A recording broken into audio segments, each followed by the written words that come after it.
So I want to talk about a different issue, but it's kind of related to the last thing I talked about. So this is another kind of rejection complex that a great deal of people suffer a lot from, and it doesn't matter, what gender they are. It could affect anyone.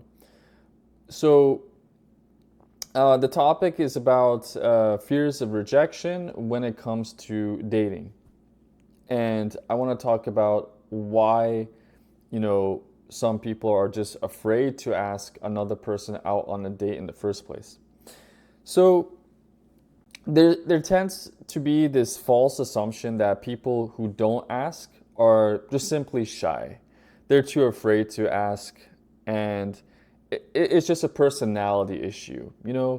They're shy, or maybe they're introverted. They haven't spent a lot of time around people, so they're not used to the situation, and it's just uncomfortable for them to, try and ask someone out.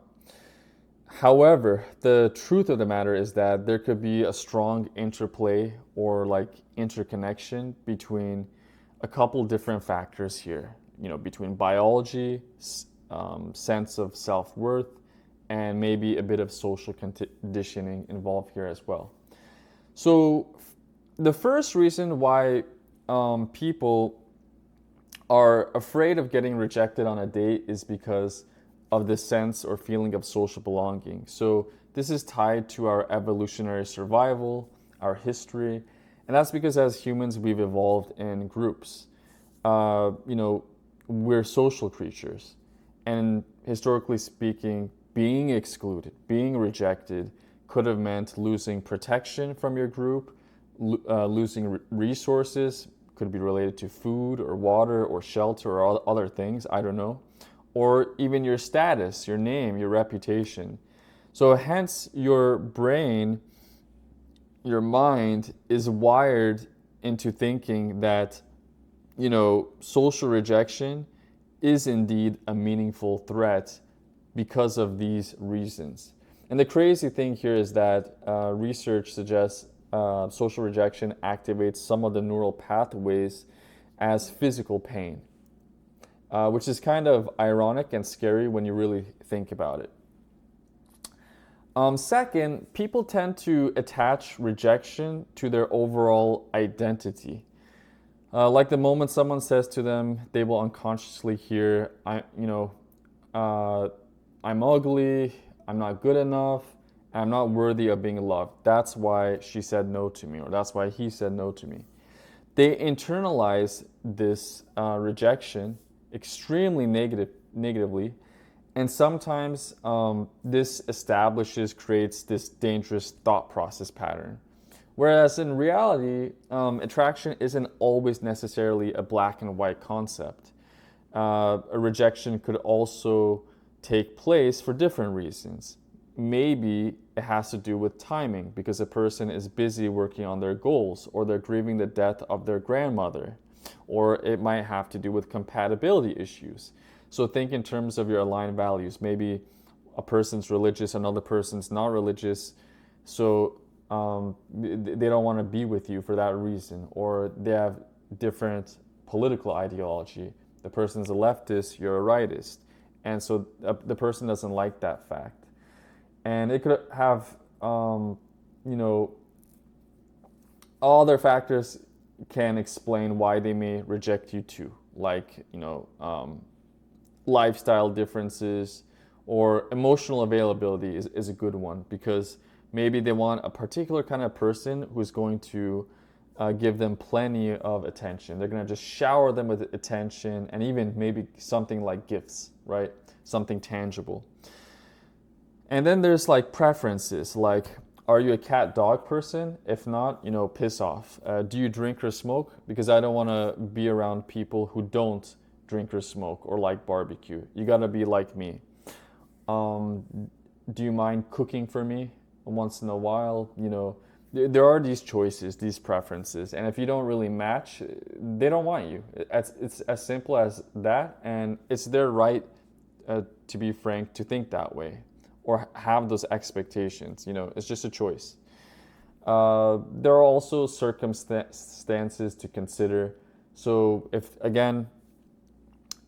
education or work is something serious for them, they may not be ready to accept a relationship at the moment.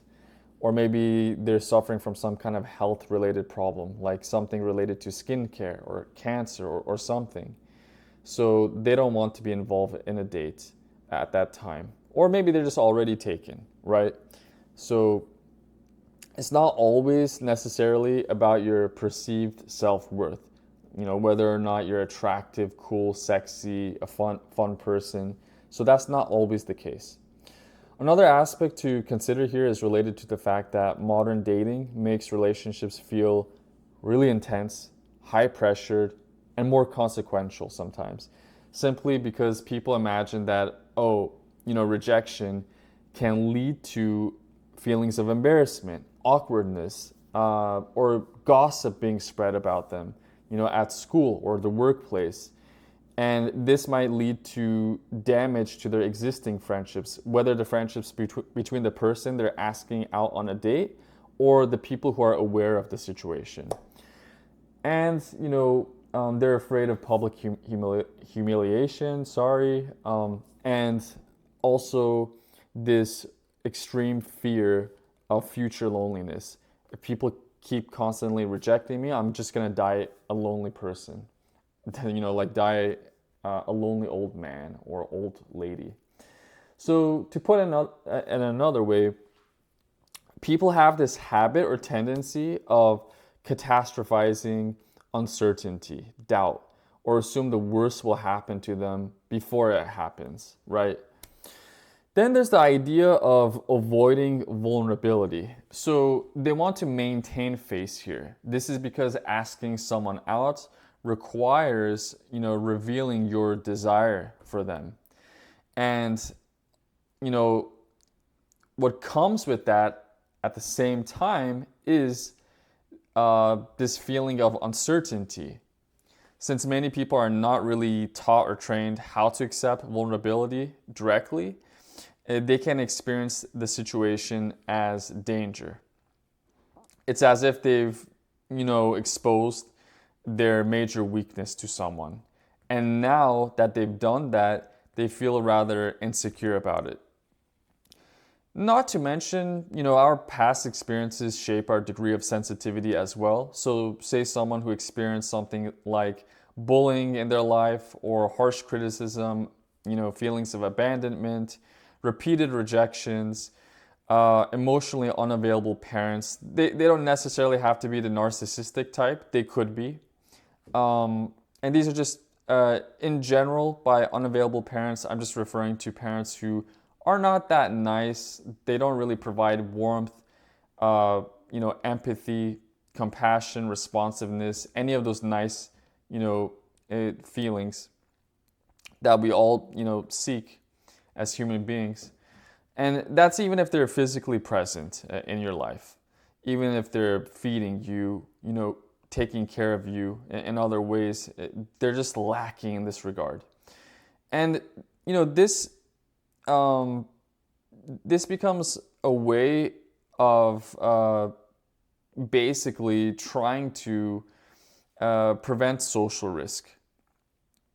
In this case, dating, obviously, because that's what we're talking about right now. So the brain, what happens to these people, their brain just learns these patterns. And, anytime they reach out, make some kind of move, they tend to experience immediate pain, right?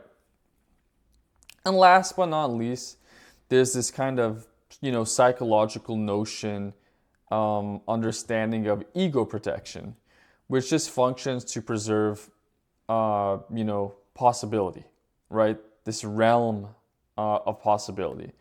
So by simply choosing not to ask people out on a date, what happens?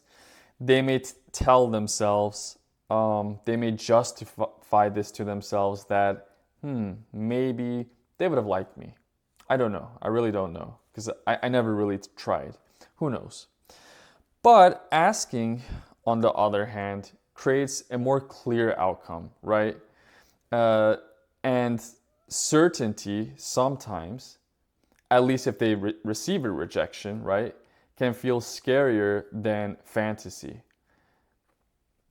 And that's something they're not willing to cope with, right? They don't want to deal with that. It's just painful for them, or at least they perceive it as something that's incredibly painful. Now, granted, rejection itself isn't really a nice feeling, obviously, and people overestimate how devastating it can feel. But having said that, at the same time, they underestimate how quickly you can recover from it as well. In fact, establishing the ability to become confident comes from learning how to deal with the rejection. You could never become a confident person if you lack the experience, right? If you haven't been in this situation before. It just doesn't work that way. So confidence teaches people a few important facts here and a few important lessons. Rejection is indeed survivable. You can get through this, right? If you want to. And attraction is subjective. It's different for everyone. Even though there are like stereotypes that there's only one standard of attraction. Maybe you gotta be like X inches tall, X feet tall, make X amount of money, be really good looking or whatever, or be super cool. And the fact of the matter is one's self-worth can exist independently of other people's choices and opinions. So even if there are people that have some, I don't know, unrealistic or outrageous expectations of attraction or deciding whether or not to accept a person, what's important here is your self-perception, your self-worth of yourself, right? So it's not something that's connected to what others think of you. It's what you identify with. So all in all, if you're seriously struggling with this particular issue, please do realize that rejection isn't a final verdict on your life. It's just instant feedback, information. That's all. That's all. So the moment you hear someone say no, go away, no thank you, I'm taken, it doesn't matter how they reject you. Just tell yourself, internalize, okay, so what? We're not a match. No big deal. Life moves on. Rather than just suddenly, training your brain to tell yourself immediately upon rejection, I'm such a freaking ugly loser. I fail as a person. My life is over. So, you got to just break out of that negative mindset, that negative habit. Otherwise, you're going to suffer and drown in this situation. And, your anxiety just becomes worse and worse and worse over time. And, it doesn't really result in anything productive or constructive. So just food for some thought here. Again, feel free to rewind this vid and just re-examine the things I just discussed.